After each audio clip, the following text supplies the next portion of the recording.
Opa, xafa bo'ldingizmi? Nega xafa bo'laman? Xafa bo'lmang, maqsadlarimizga yaqinlashdik. Aksincha, xursandman. Keyin oyingiz meni yoqtirmasa kelar, a?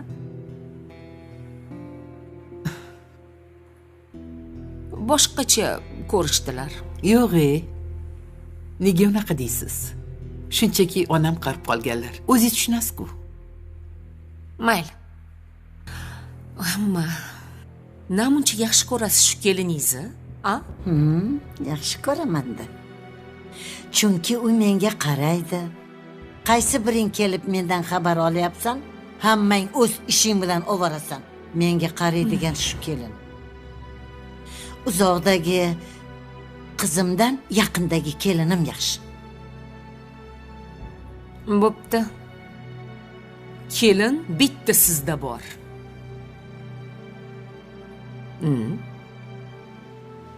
Beshikmi? Aytayotgan Rasul Rahmonovichni cho'ntagida bir tiyini qolmaganda ham oyoqqa turg'izganman.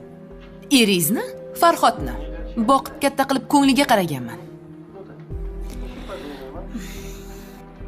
Bir og'iz rahmat deyishmagan. Yana kamiga ko'chadan sudrab kelgan qiziga ham qarayman.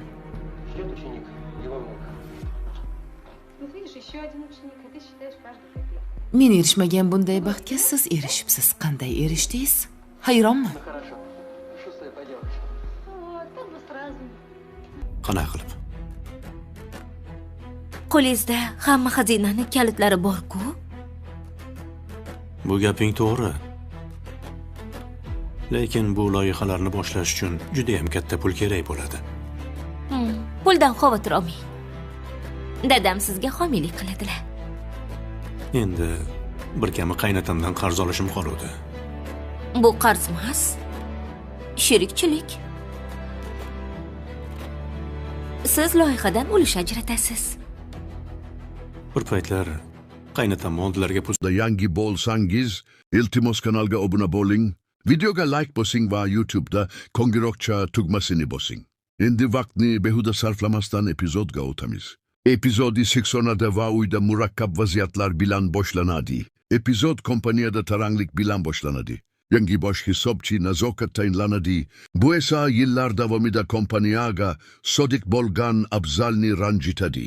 U kompaniya og'ir kunlarni boshdan kechirayotgan, payta qolganiga qaramay, qadrlanmayotgandek his qiladi. Bu bilan birga, uyda Rosamning qizi Sira otasining yangi hamkori Zulfiyadan norozi.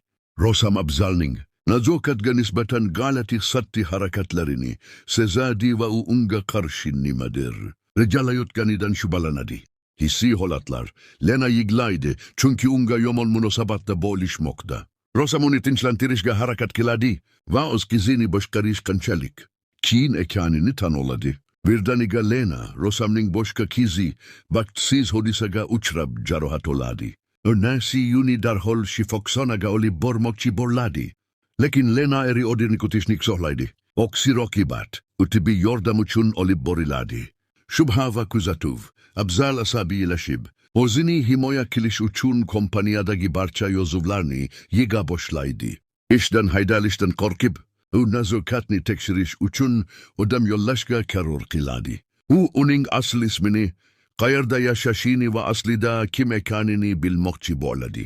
U nazokatni sirli va shubhali deb hisoblaydi. Shifoxona voqealari va munosabatlar. Shifoxonada shifokor Lena oyog'isi maganini, lekin cho'zilganini aytadi.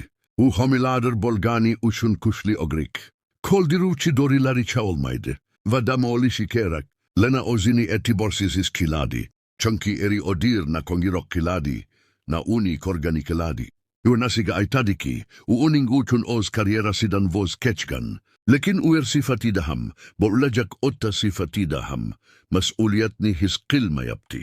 Bu bilan birga, Forud va Noymas uyda Forudning marhum birinchi rafiqasi Munnaning suratlari sababli janjallashadi. Keksa odam Sodiq esa nazokat bilan birga kechki ovqatdan zavqlanmoqda.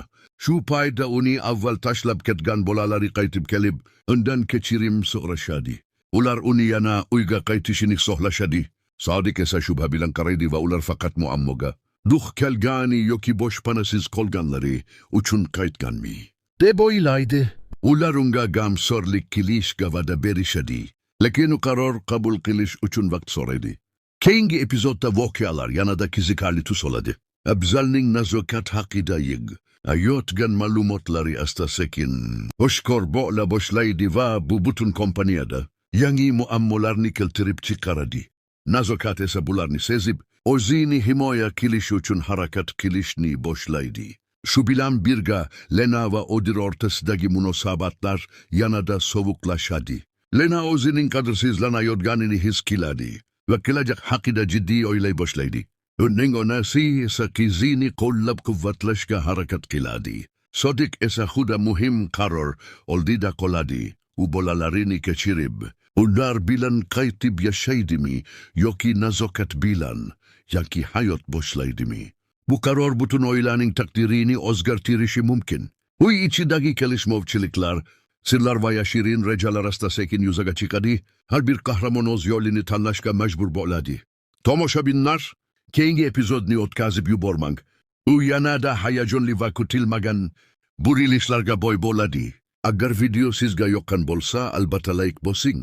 Kanalga obuna bo'ling va yangi videolarni o'tkazib yubormaslik uchun qo'ng. Erakani bosishni unutmang, to'qnashuvlar. Oksi roqibat. Odir Lenani onasining uyda ko'rgani keladi. Lena undan juda safa, chunki u kun bo'yi uni e'tiborsiz qoldirgan. Odir ish bilan band bo'lganini bahona qiladi va unga sovg'a olib keladi. Epizod Sodiqning nazokatga qimmat sovg'alar, olmoslar va sayohatlar va'da qilishi bilan yakunlanadi. Shu paytda uning bolalari esa uning qarorini kutmoqda. Oila a'zolari o'rtasidagi taranglik esa davom etmoqda. Tomoshabinlar, bu yangi epizodning sharhi edi. Agar siz mening kanalimda yangi bo'lsangiz, iltimos obuna bo'ling. Videoga like bosing va qo'ng'iroqchani bosishni unutmang. Bu faqat sharh, haqiqiy voqea emas. Eskay agisi ordu. Haqiqiy voqea emas. Eskay agisi ordu. Haqiqiy voqea emas. Eskay agisi ordu.